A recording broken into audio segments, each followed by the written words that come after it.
What does co-op even mean? What's the definition of it? What is co-op for the general person? Co-op is going to be the money that the OEM, the original equipment manufacturer, which, for example, Polaris, Kawasaki, Suzuki, etc., gives you to advertise you as a dealer of their product. So Polaris will give you X amount of dollars per vehicle that you purchase to advertise you are a place that someone can purchase a Polaris product. Hey, welcome back, guys. It's Jacob Berry, and in this episode, I'm talking to Sarah McVean Brown, one of the most experienced voices when it comes to dealership co-op marketing in power sports. And I first met Sarah back when she was leading the marketing for the Freedom Powersports, right as they were acquired into the Rumble On dealer group.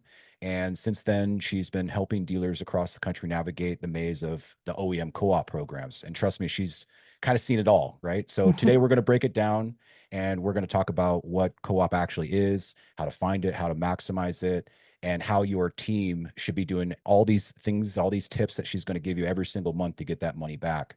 So if you're a marketing manager, a GM, a vendor partner, even, this episode is going to stop leaving money on the table for your dealership. So thank you, Sarah. Why don't we start out with a little bit of your background? Tell us where you got started in power sports and where you're at now. Yeah, awesome. Well, thanks, Jacob. I appreciate you having me and for all the kind words.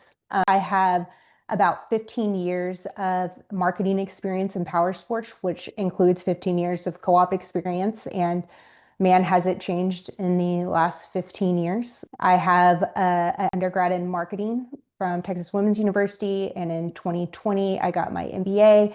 I was the chief marketing officer for Freedom Powersports for 13 years until the company was acquired by Rumble On. And since then, I've been working with dealership groups and individual dealers and inside outside of the powersports market on figuring out their marketing plans and how to utilize co-op from OEMs, original equipment manufacturers, to the best of their ability to maximize their marketing budgets. That's great. Certainly a wealth of knowledge. I was always super impressed every time we chat. And so I'm really excited to talk about some of these questions that I wrote down today. So let's kind of get into it. Yeah, sounds great. Okay. So let's talk about just the layman, right? Let's pretend for a moment that OEM is brand new to everybody and nobody knows what it is except for you. Just walk me through, like, what does co-op even mean? What's the definition of it? What is co-op for the general person? Co-op is going to be the money that the OEM, the original equipment manufacturer, which, for example, Polaris, Kawasaki, Suzuki, etc., gives you to advertise you as a dealer of their product. So Polaris will give you X amount of dollars per vehicle that you purchase to advertise you are a place that someone can purchase a Polaris product. Every OEM is different. So, like Yamaha will provide you co-op money from the previous year's sales versus, like I was saying, Polaris.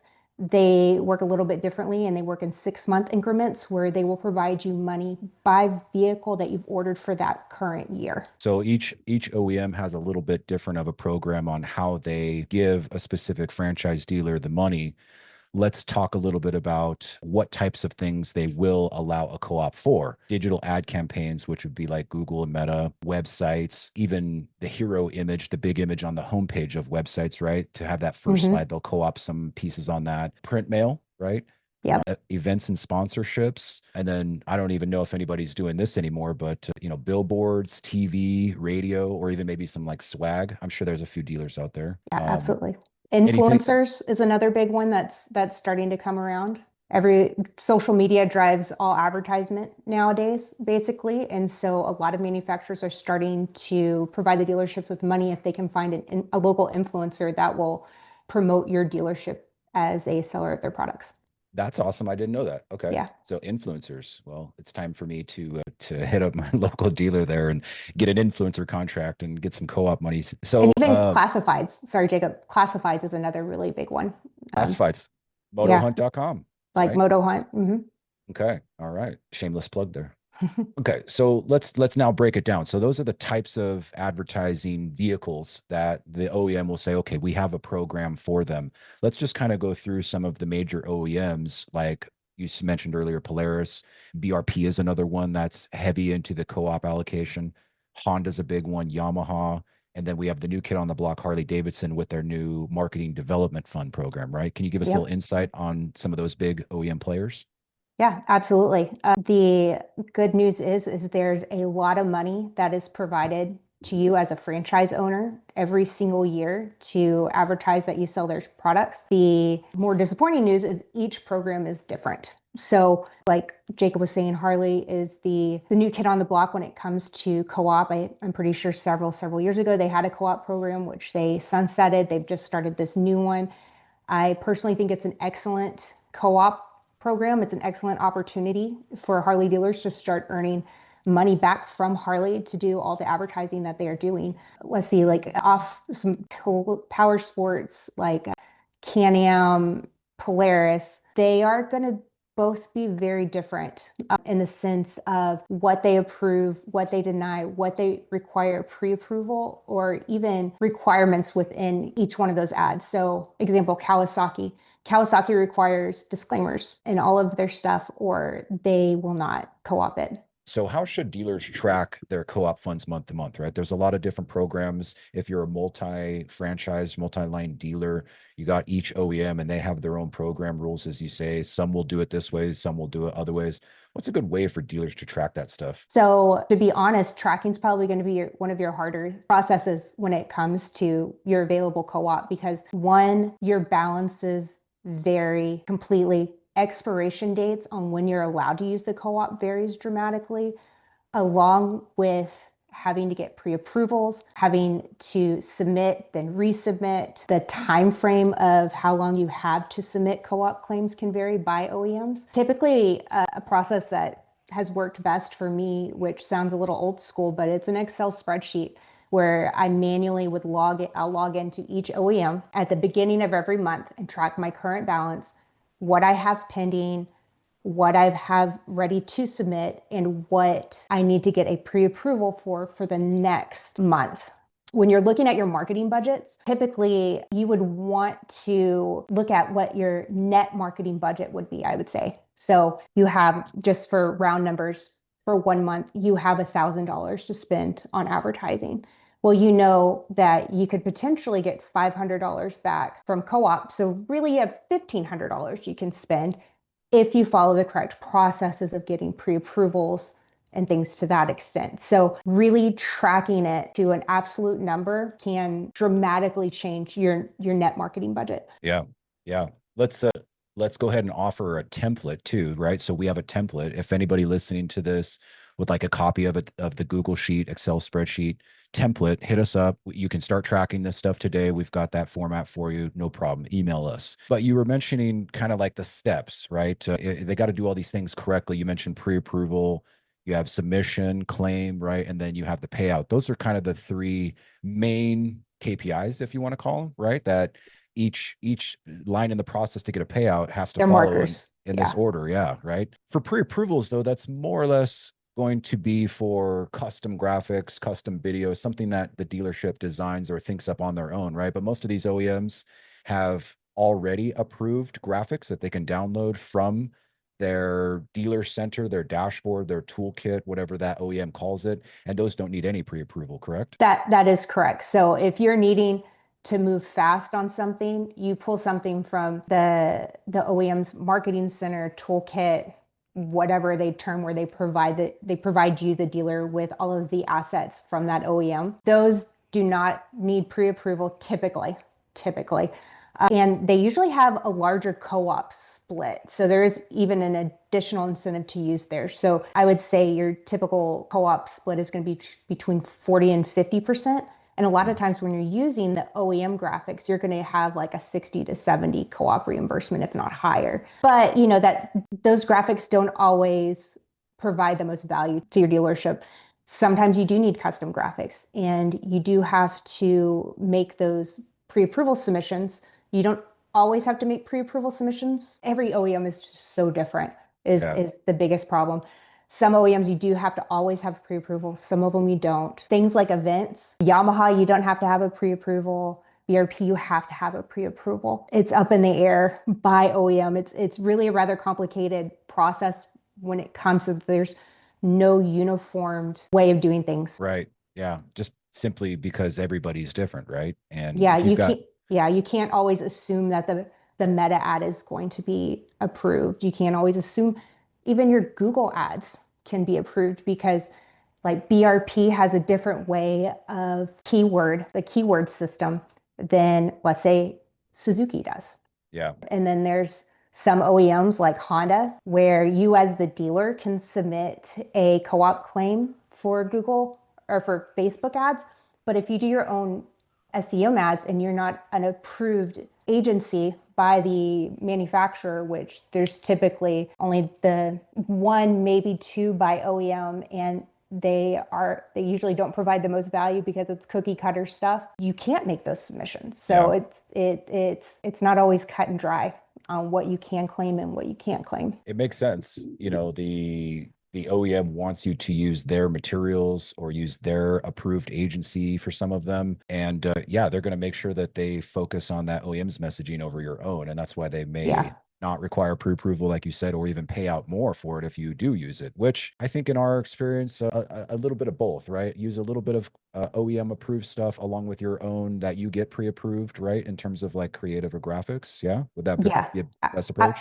absolutely. Okay. Because that balances out of the higher co-op split where you're getting more money back to buy down your overall marketing budget. But then the reality is not everyone's a single line dealer. Like Yep. sometimes you're going to carry three different kinds of UTVs or two different metric bikes, Mm. and you might want to have those in the same ads, and you can still claim those. You're just not going to receive the same reimbursement amount as if it were the single line in the ad. Yeah. So we've talked about, kind of up into this point that there's money on the table. Dealers are probably not tracking it correctly. For the multi-line guys, it's even more difficult because everybody's got their own approved, not approved, pre-approved. What in just your general experience working with so many dealers on these programs for them, what have you seen the high performing dealers utilize the best out of these programs? So the dealerships that I've really seen be successful with this is dealerships that honestly work with marketing agencies that will do the co-op submissions for them because it is such a complicated process Mm. because it's different by OEM, it's different by outlet, and it is a lot of work pulling all the information, submitting, possibly resubmitting, getting the pre-approvals, fighting the denials. It is a lot of manpower. And ever since the pandemic, honestly, the OEMs have made it a lot more difficult than it used to be. It used to could be more easily managed by single dealerships or dealership groups. The dealers that I can think of one dealership group that did a really great job. They had a standalone co-op person, but they were working with an immense amount of dealerships. Everyone else, it's either I have worked with their marketing team to help train them on how to work with each OEM on just kind of set ground rules, or again, they're working with an agency who's helping them do the entire process. I recently was talking with the marketing manager of a multi-line dealership group, and she was just very frustrated because the OEMs ask so much from the marketing teams for power sports dealerships to get the co-op now that she needed to hire a full-time person. And we're coming off the tailwinds of the pandemic, and not everyone can, handle the additional seat, even if they have a marketing team at all. Yeah, yeah. It makes sense. I mean, a lot of dealers, they want to focus on what makes the most money, and that's usually sales and service and the P&A, the departments at the store, right? All these kind of peripheral things that are income generating. Co-op reimbursement is an income line, right? I would argue. Absolutely. It's best just to kind of let somebody else who knows that and does it every day, to pay for those services, right? It's like, could you fix your own toilet? Yes, you could, but could you hire a plumber to do it professionally in under an hour and you spend your time doing something else profitable? Of course, right? That's kind of the Mhm. analogy that I use. So agencies are perfect for that turnkey solution for dealers that need to do it.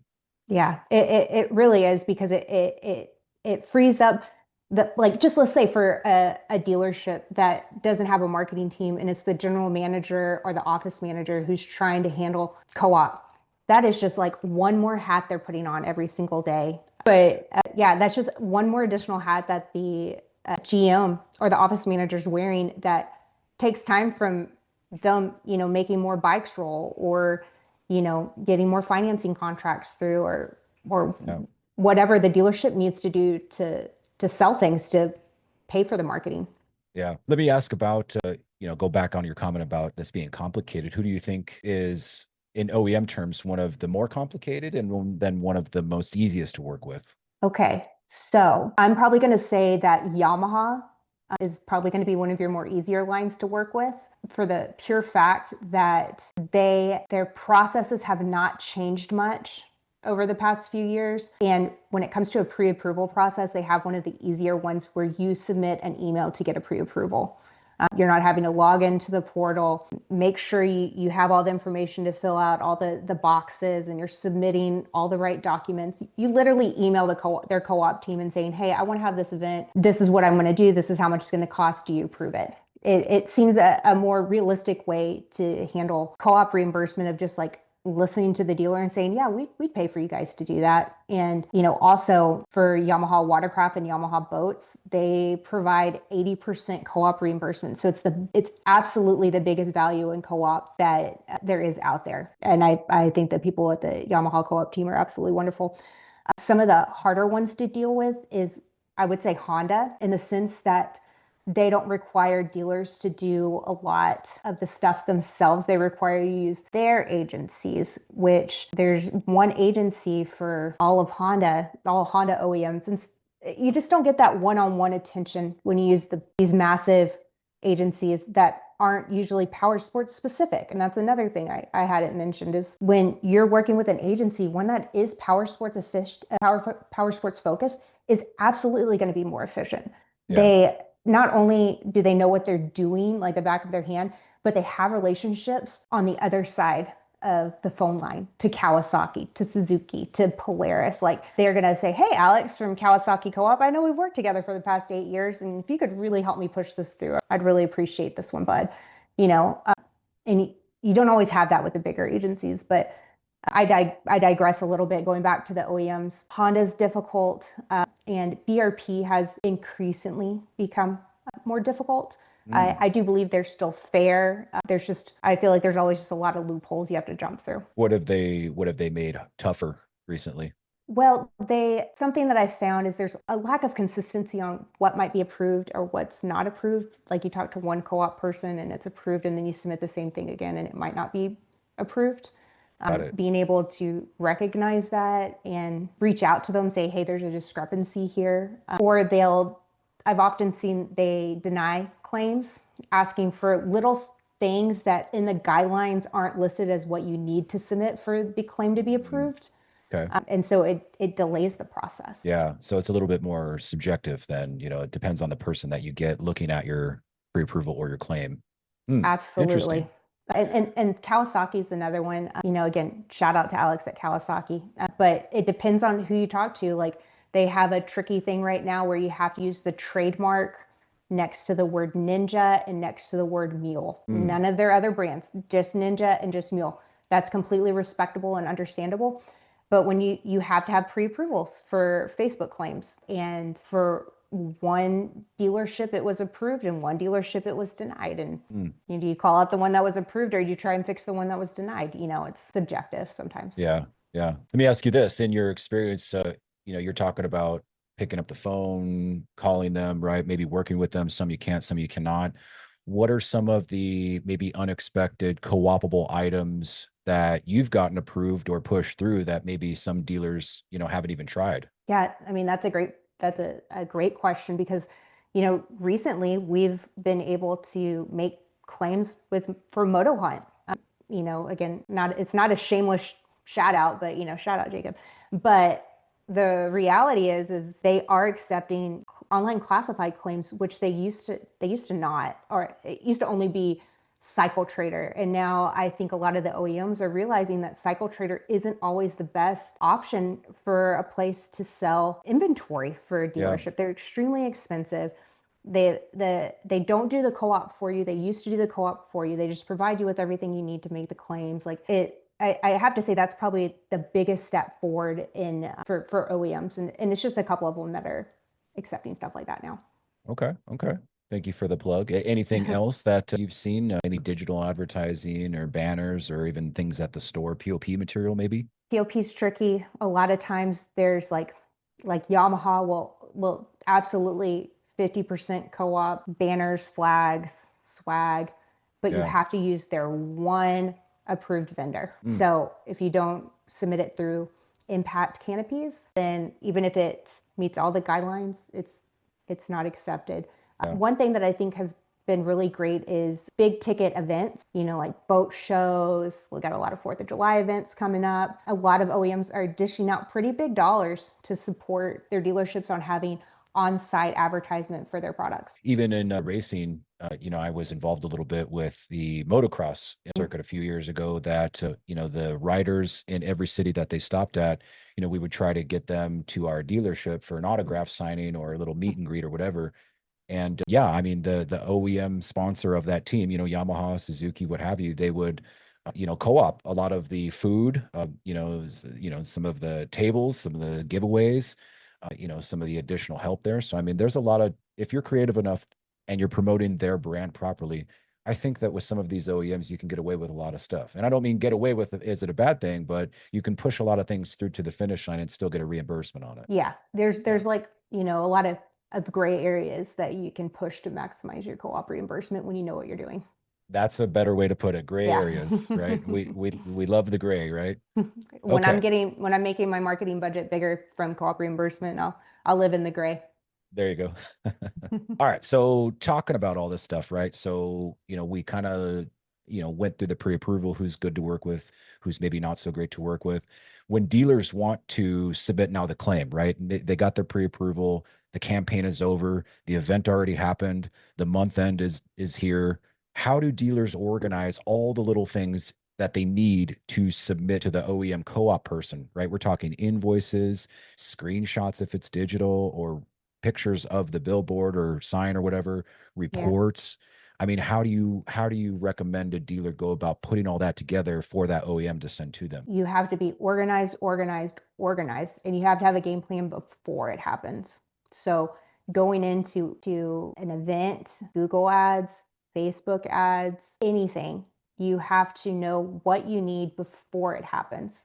You can't really post date anything because like an event, you can't go back and take pictures again. Um, Right.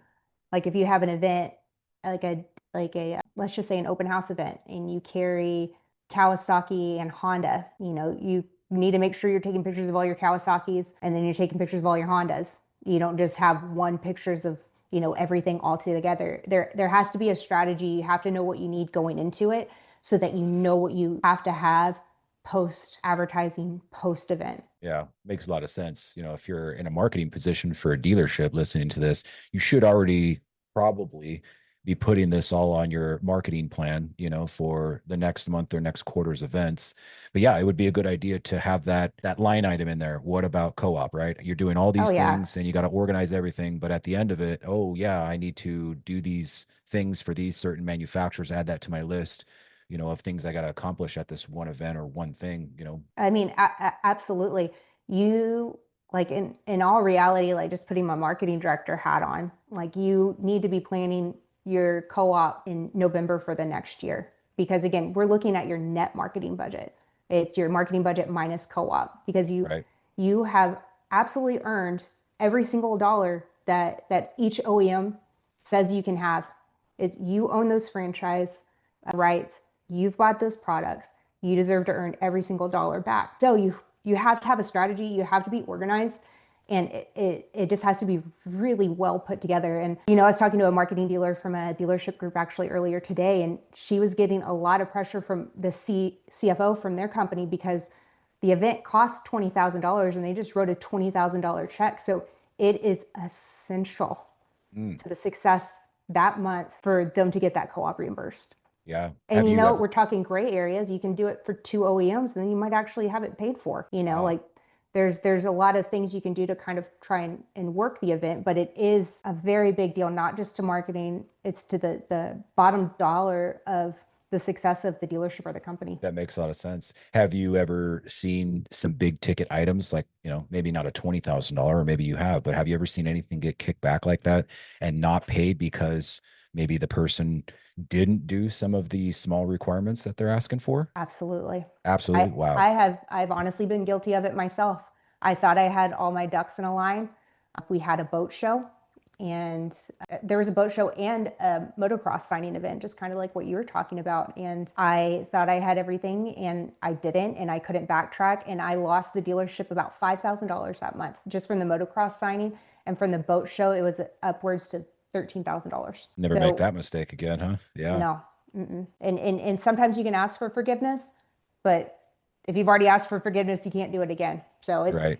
it's I've since learned my lesson, and I have several other horror stories of other dealership groups or single dealers making those same kind of mistakes, because everyone's wearing 1,000 hats.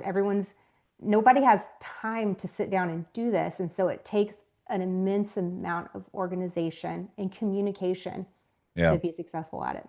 Yeah, I'm sure a lot of dealers now can utilize AI and just kind of write themselves, a little bit of a to-do list on don't forget this, don't forget that, don't forget this, right? That's smart. Maybe even copy and paste in some of the documentation, verbiage on requirements to submit this as a claim, right?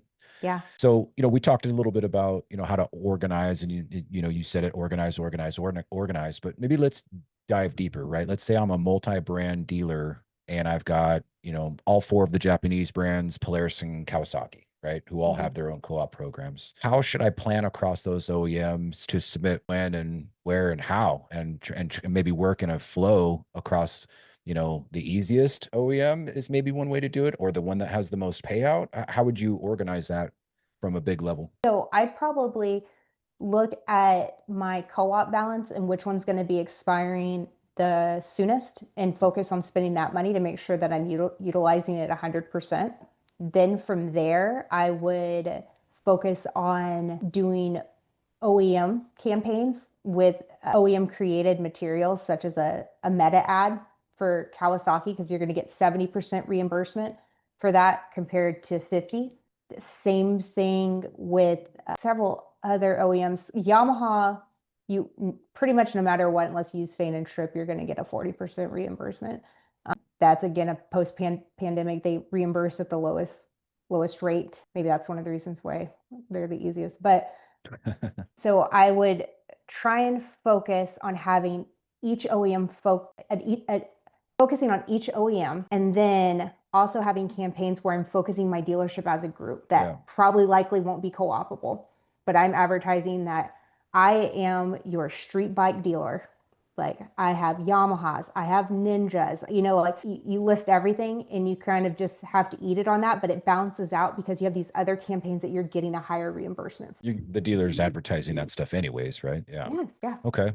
And some OEMs will co-op. It'll just be at a smaller rate. And let's talk about a single line store now, right? So our friends at the Harley stores, right? Their new MDF program. First of all, how do you feel that program is working so far? We're 6 months into it. It's peak season for most of the country right now, summertime sales, at least for the northern part of the country. And these dealers are spending some money. At least now they are. They didn't in the first quarter because they were kind of getting used to the program. But you having the extensive background on all these OEMs for all the Japanese brands, Polaris and BRP, how do you think Harley's program stacks up to those ones? I really like Harley's program.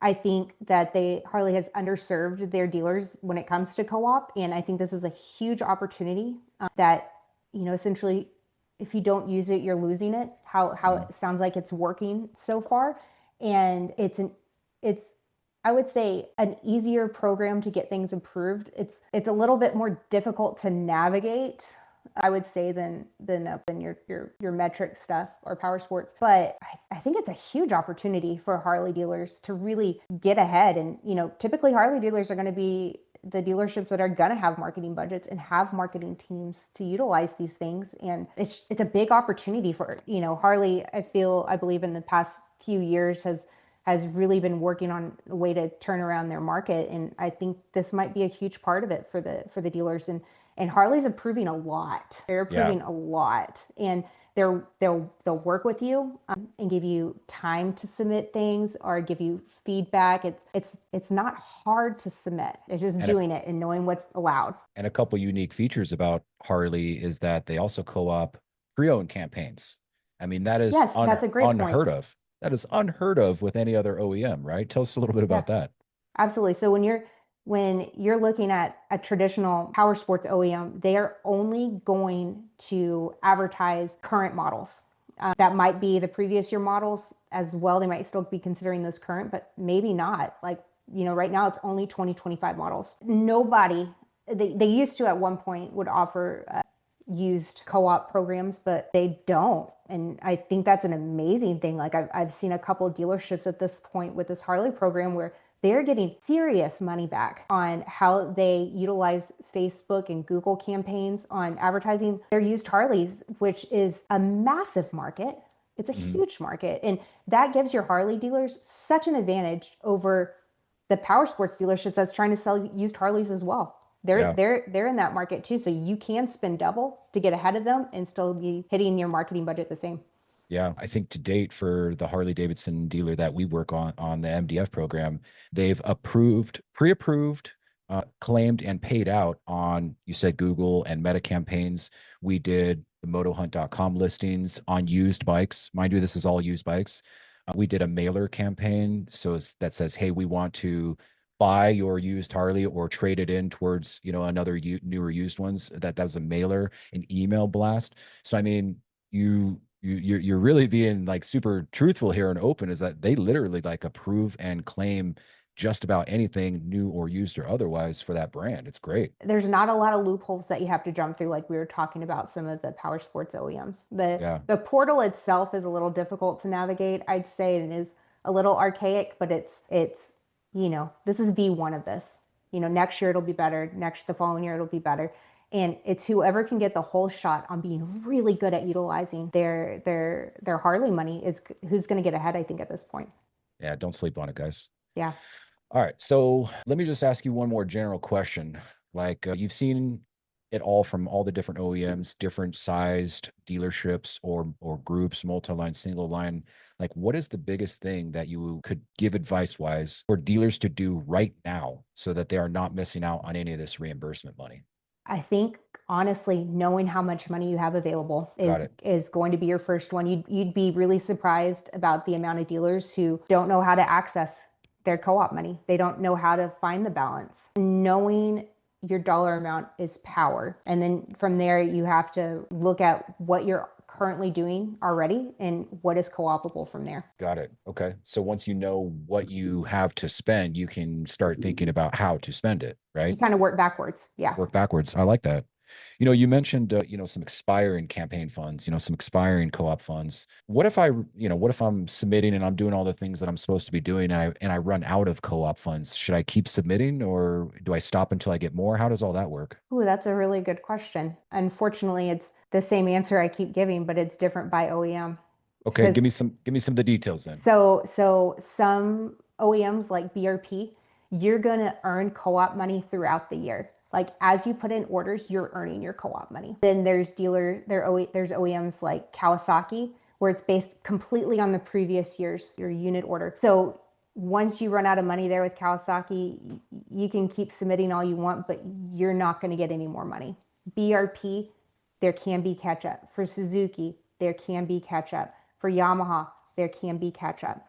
Each OEM has a different co-op year on top of all this. Polaris and Yamaha do two half years, January to June, then July to December. Yamaha does, or not Yamaha, excuse me, Kawasaki does January 1st to December 31st. Every single one is different. It's all over Suzuki the place. expires at the end of September. Honda expires at the end of March. Really, the knowing what you have is going to be the power, because again, it's which has the biggest balance that you should utilize first.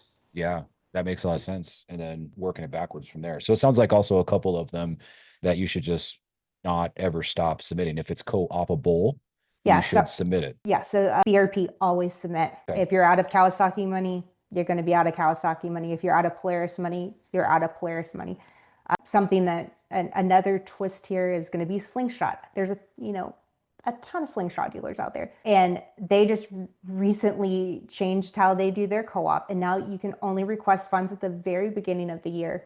You can't, once their funds are exhausted by dealerships telling them they will be spending this money, there's nothing else for any dealer. Interesting. So yeah. So you used to could just submit a request for funds, and once the funds are gone, they're gone now. Yeah, that makes it a little tough. So, for some of the Harley stores, a lot of them, as you and I know, they have maybe a marketing dedicated person, right? But that my experience, most of the marketing people at a Harley store, their main concern is about the in-store stuff, right? The customer experience, right? The events, right? And yes, you can get co-op for that as well. Or even some of the multi-line groups, they may have a resource at the quote unquote, corporate level or headquarter level, like you or I would be back in the day. But do you really think that dealers need a dedicated person, like a point person at the store level, or do they just need kind of a process and a system to do it?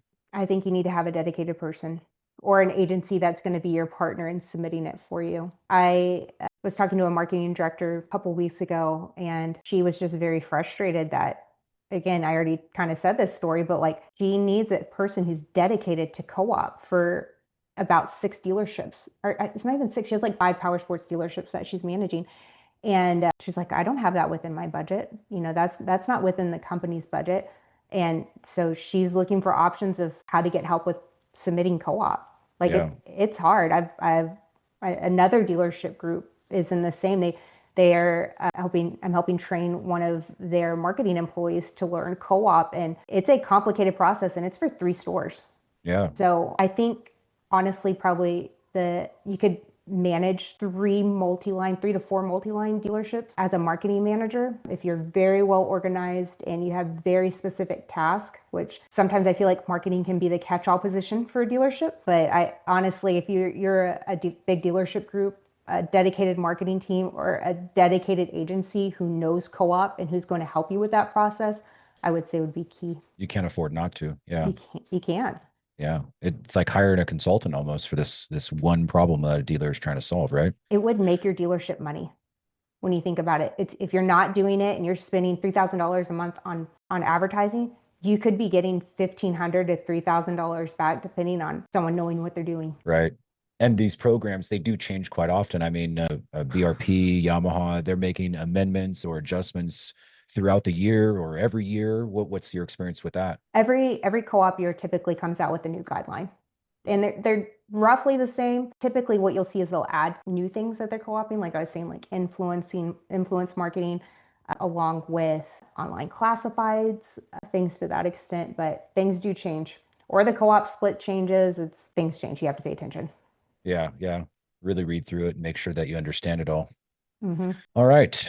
And last but not least, you mentioned you've got some other horror stories from some others. Just leave us here with one anecdote about, maybe a situation that wasn't handled right and we really lost out on some co-op dollars. Not we, like the royal we, like a dealership that you know of fudged it.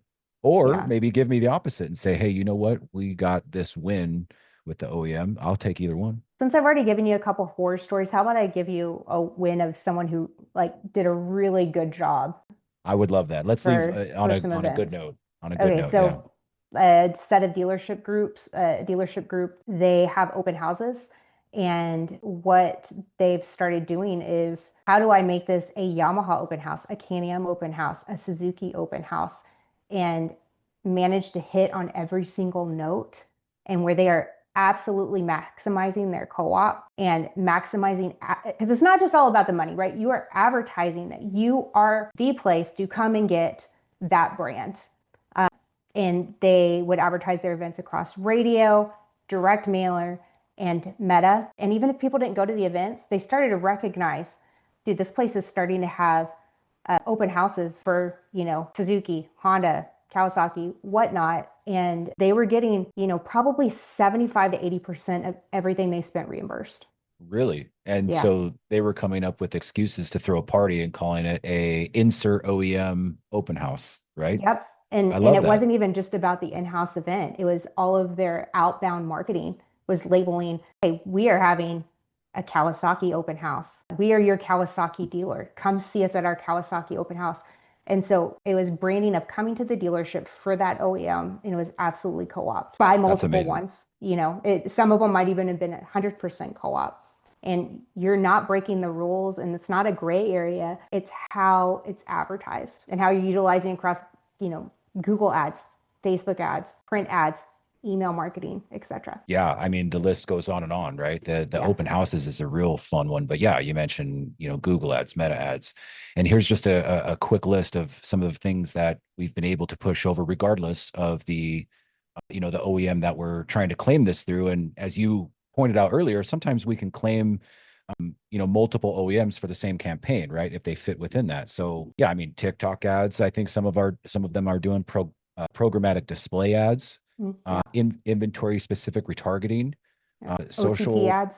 Yeah. OTT ads, social catalog, paid lead ads, right? Not just, clicks to the website, but also, form fills, right? The schedulers, finance tool integrations, SEO, contract work. Some OEMs are paying for search engine optimization work, landing page developments, if it's for that OEM, online chat tools, the little widgets that go on your website. In the email and direct mail category, we've got, obviously mailers, postcards, flyers that you can get co-opt if it's for that brand. Postage fees, right? So not only the creative and the printable material, but also the postage to send it, right? That's something that they co-op, some of them.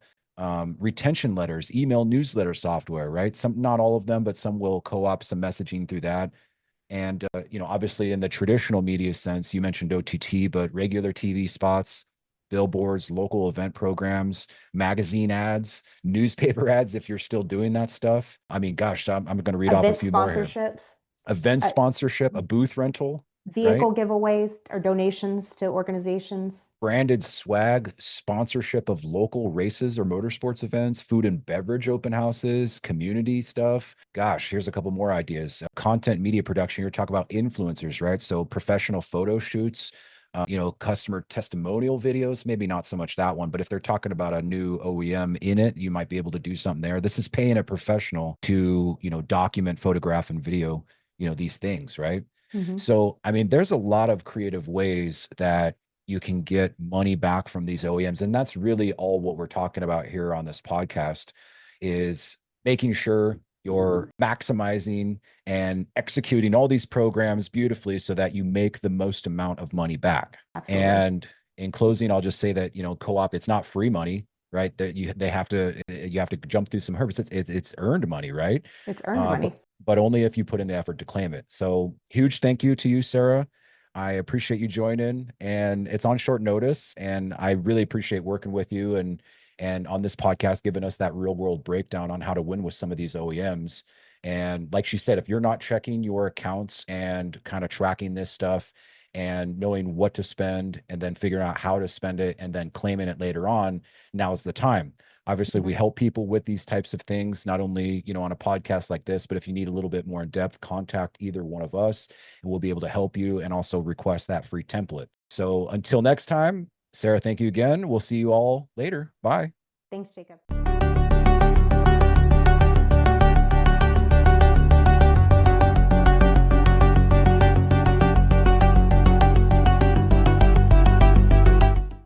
Still guessing what to pay on a used bike? Still holding aged units that just won't move?